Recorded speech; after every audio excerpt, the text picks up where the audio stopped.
Hello guys, so I'm going to make a video today about how are some ways that you can cleanse your crystals. So there's a couple of different ways to do it.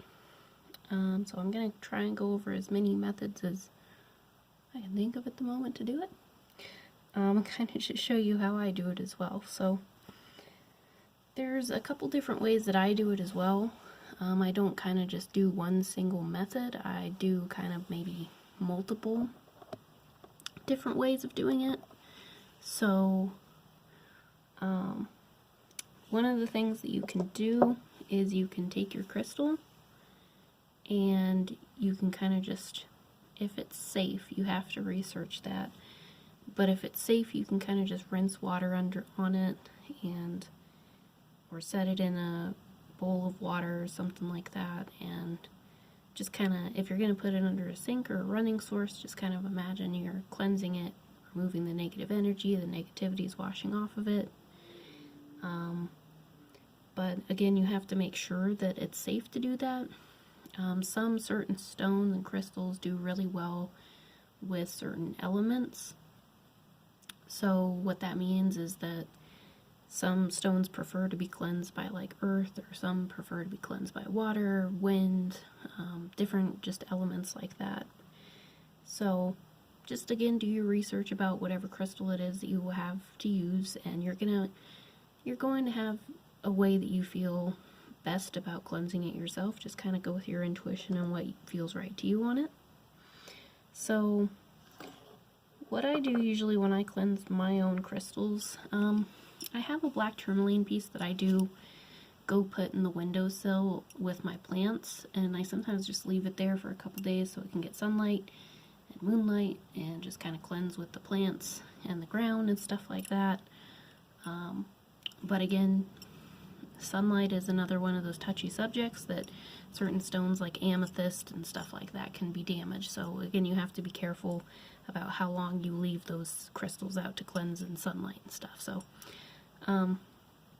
but one way that I cleanse my crystals is that I have some little like tuning forks, and I just take it and just rub it around it, just kind of letting the sound waves penetrate it. And I'll just do that a couple times until I feel like it's cleansed that way. Another method that I like to do is I have sage, and I wrap this myself. It's just culinary sage from the grocery store that I let dry, wrapped up and dry out. So I use that, and then sometimes I also, if I don't feel like using that, I'll use just like an incense, and it can be any kind of incense. Myrrh is a pretty good one. Drawing a blank on what the other one is, but I think this one is citrus and sage, so it still has some sage in it. But I'll just take that, light it,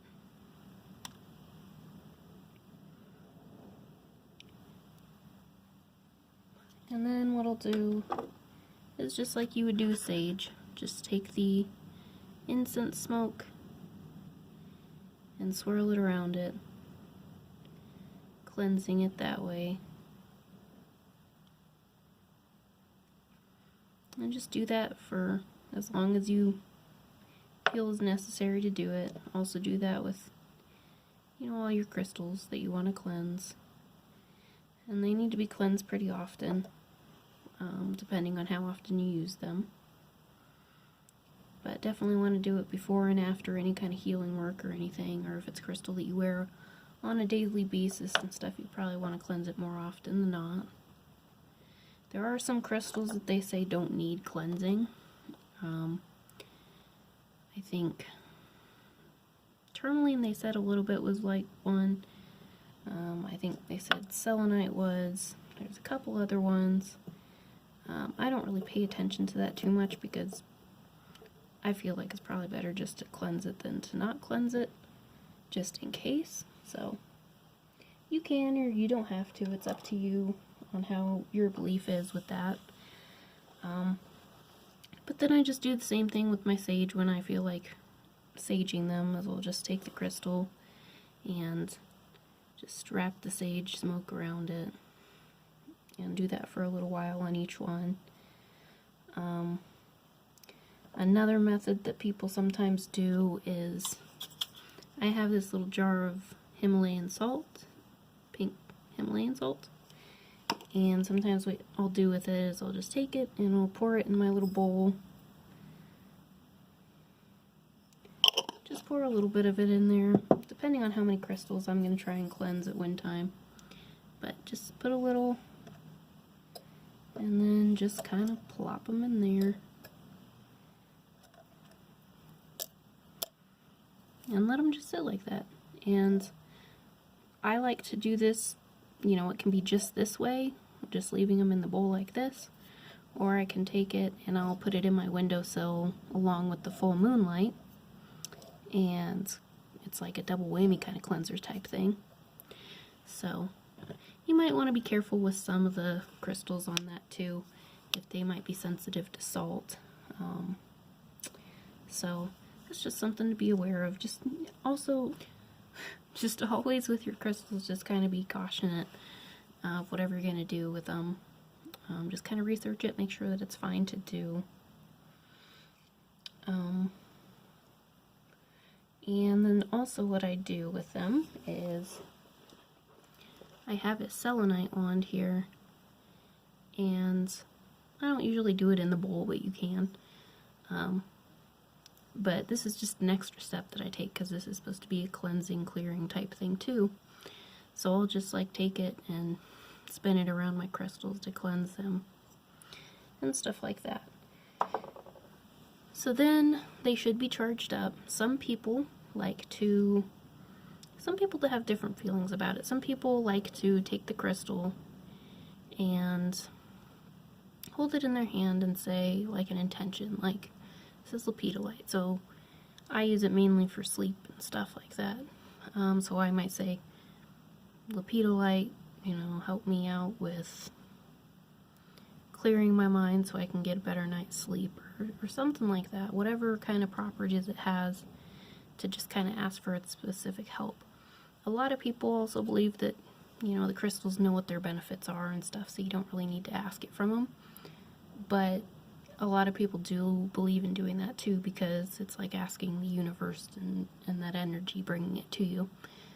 But it's really whatever you believe. There's not really a wrong way to do it, I don't think. So, yeah, I think that's pretty much all there is to say on that. I'm sure that there's other ways that you'll come across on the internet of how to cleanse crystals too. And again, I don't think that there's really probably any wrong way to do it, so just whatever feels right to you and whichever method you want to go through. Again, you don't have to stick with one, you can use multiple like I do. And if you want to do them like specific elements and stuff, there's Adam Barrett. I watch a lot of his videos too. But he says, like, I don't remember what element this specifically is for lepidolite, but say it's something that needs to be cleansed by water, but it's something that's sensitive to water, you can take it and just set it by like a bowl of water, or a running source of water is a little bit better. So maybe if this were like a fountain, and then you could set it next to the running water, that'd work too. So there's just lots of different ways to do it. And charging it back up, you can also use flame, sunlight, just pure energy, you know, asking for the universe to charge it and stuff with those intentions and all that kind of stuff. So all I can really say is just kind of have a good time with it. And yeah, so hope you enjoyed the video. Have a good day.